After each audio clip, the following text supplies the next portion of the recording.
Saludo con gusto al embajador Washington Abdala, representante permanente de Uruguay ante la Organización de Estados Americanos. Embajador, gracias por estar aquí. Es un gusto. Gracias a usted por su tiempo. Muy gentil, por cierto. Gracias, embajador. Hace unos días, lo mostramos ahora, tuvo usted una participación notable en la sesión de la Organización de Estados Americanos sobre Venezuela. Su participación ha recibido un reconocimiento muy amplio por su posicionamiento respecto a Venezuela. Fue un mensaje intenso, emotivo, fuerte, entendiendo la crisis humanitaria por la que atraviesa Venezuela. Platiquemos, embajador, ¿qué lo motivó a dar un mensaje inusualmente encendido?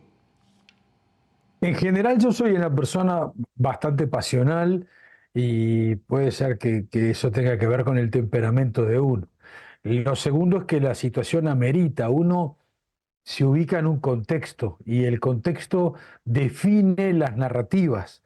El contexto de la enorme violencia que está viviendo Venezuela y el proceso autoritario, autocrático que padece, no hace más que forzarnos a tener una respuesta lo más firme, lo más convincente posible.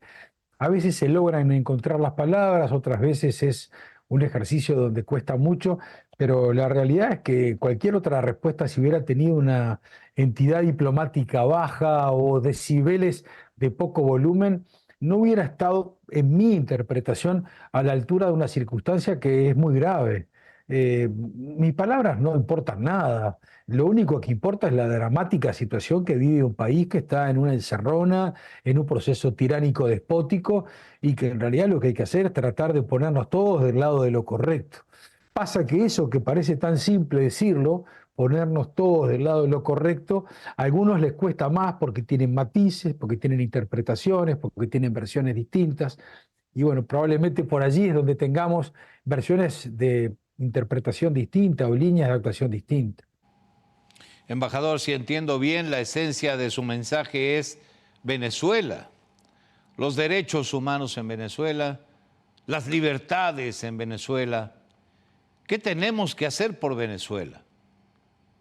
Por lo pronto no olvidarla, por lo pronto no pasar a esa cosa que es tan humana, que estamos todos prendidos de Venezuela cuando Venezuela eclosiona, tiene sangres en las calles, hay una política de terrorismo de Estado medianamente evidente, abierta, ostensible, pero no abandonarla, porque esto va a seguir.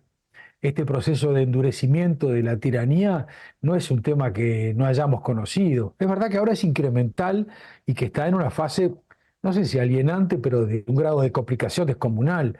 Por eso yo creo que no hay nadie que pueda estar coincidiendo con la violencia tal cual como se está procesando. Ningún tipo de...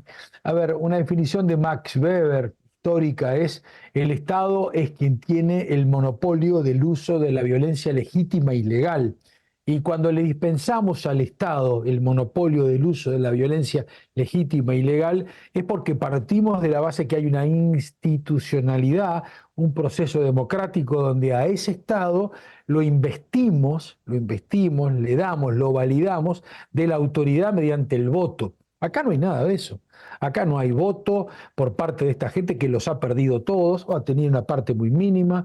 Acá hay un proceso de no institucionalidad. Acá está viciado el ejercicio autoritario y acá hay un no reconocimiento a los demócratas que ganaron justamente la apuesta por la alternancia democrática. Entonces estamos en un gran lío y el gran lío se resuelve tratando de apilar una contranarrativa desde el lugar exacto que hay que apilarla. ¿Y cómo se hace eso? Con coincidencias. En algún momento en el pasado hemos tenido discrepancias. Hasta la propia oposición venezolana, un día avanzada, otro día tenía una postura ecléctica, otro día no quería participar de las elecciones, un día tenía un candidato. Bueno, ahí hubo una serie de desaciertos que en el pasado seguramente se cometieron.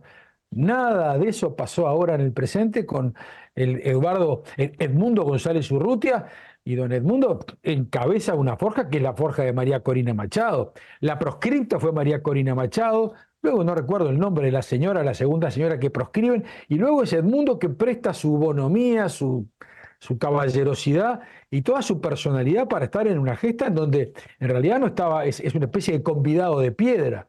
¿Qué pasó?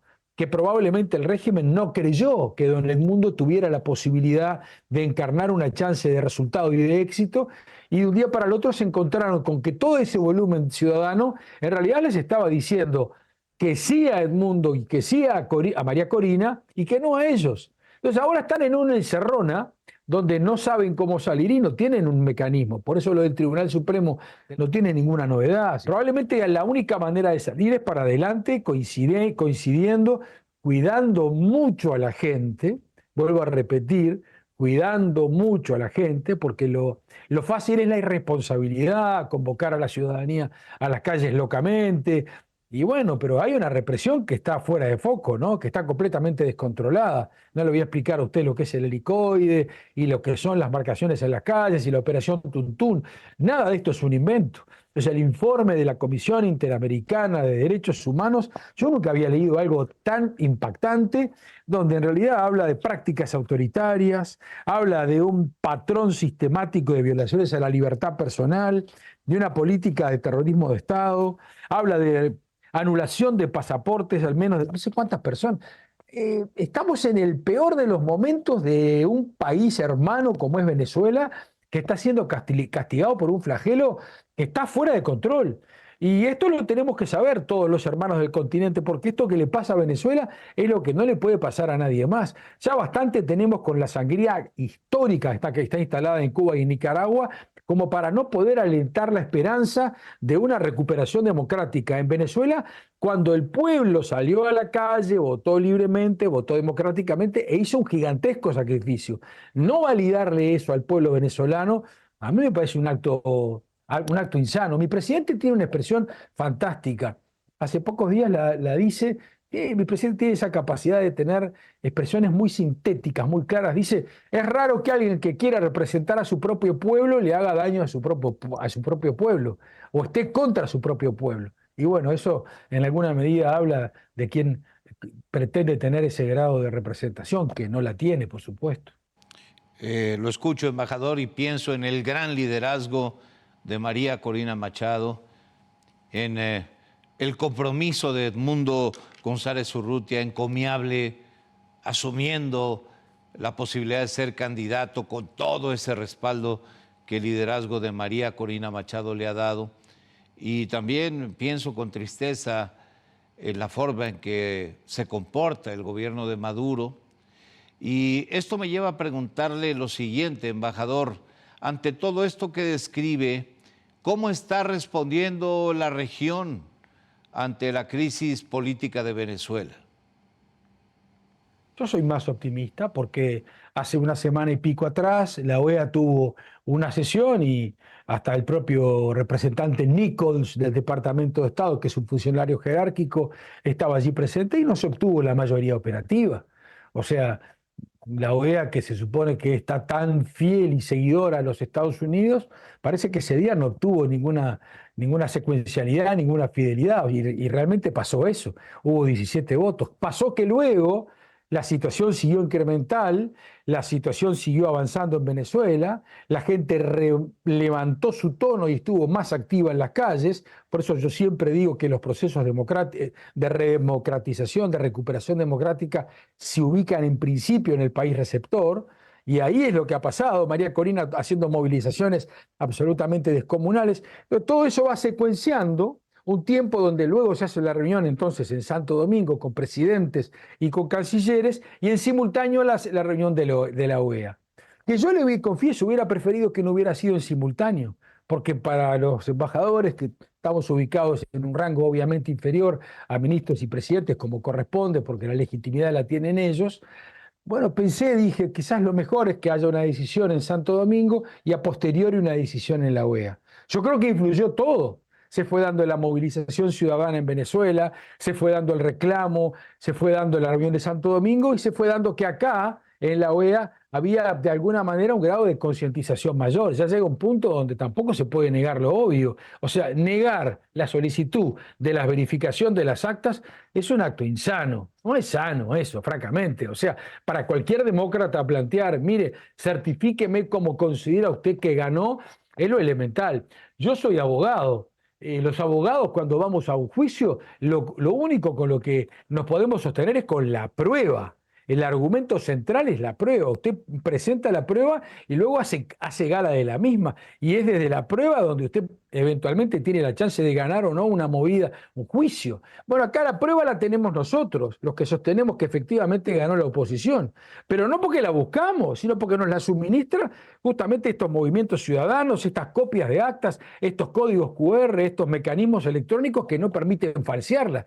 Si no, ¿por qué no la presentó Maduro? A ver, ¿alguien va a creer de verdad que hubo un ejercicio cibernético o algo por el estilo? La explicación que se le brindó, creo que el presidente Lula y algún otro presidente más, me suena un poco a explicación de coyuntura, porque si usted tiene la prueba de su victoria, lo primero que hace es ser ostensible, como lo hacía antes el régimen.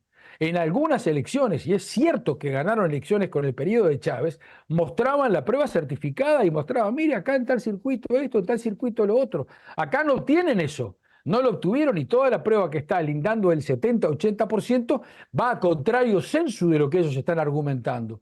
Quiere decir que las cosas son como son. Hoy decía alguien, pero no, pero la evidencia, ¿cuál es la evidencia? La evidencia es esta. La evidencia son las copias de las actas, que son copias de actas fidedignas. Ese es el dato. Pues si no, habría otras. Y como no se pueden inventar, y ahí está la cosa. Esa es la realidad. Embajador Washington Abdala, Maduro, iba a decir pretende, pero no pretende. Maduro se está robando la elección. El tribunal el tribunal a modo en Venezuela, ya le dio el triunfo electoral. Se está desconociendo el voto de una enorme mayoría que le dio el voto a Edmundo González Urrutia. Y esto me lleva a preguntar qué debemos hacer para que este fraude a la democracia en Venezuela no se consume. Yo creo que hay que seguir. Hay que hacer esto que usted está haciendo, Guillermo. Hay que estar activo. Hay que estar de alguna forma presente. Hay que no abdicar de esta contranarrativa. Hay que hacerla convergente. Hay que procurar que todos los actores internacionales estén cotidianamente, de manera regular, persistiendo en el reclamo. Hay que insistir que los organismos hablen, que el alto comisionado de Naciones Unidas se siga expidiendo, que se reclame justamente este camino que ya se ganó, que lo ganó el pueblo venezolano. No estamos pidiendo ninguna concesión, estamos pidiendo un reconocimiento democrático de algo que obtuvo la ciudadanía venezolana. Hay que seguir, porque si dentro de 60 días nosotros distendemos los músculos y ponemos atención a otras cosas, ganó Maduro, nos va a ganar Maduro, porque el negocio de Maduro es el tiempo, es la dilación, utilizamos una expresión en el derecho rioplatense, es aplicar una chicana o medida procesal dilatoria. ¿Me explico? Ahora un congreso sobre la lucha contra el fascismo, digo, todas más o menos movimientos que uno puede predecir y prever, pero bueno, ¿pero de qué se trata? Bueno, que él haga lo que entienda pertinente en su dimensión, él y su playa de diacólitos, y nosotros, los que creemos en la libertad, en la democracia, en la defensa de los derechos humanos, tenemos que persistir en nuestro camino, porque si no, esta Venezuela actual va a seguir colapsando. Y el colapso de Venezuela va a seguir implicando desplazamientos forzados de gente, y no uno, ni 10, ni 100, sino miles y decenas de miles. Y el continente ya tiene 8 millones de venezolanos que, como yo insisto, no están haciendo turismo. Han ido a buscar un destino en algún lado donde no lo podían encontrar.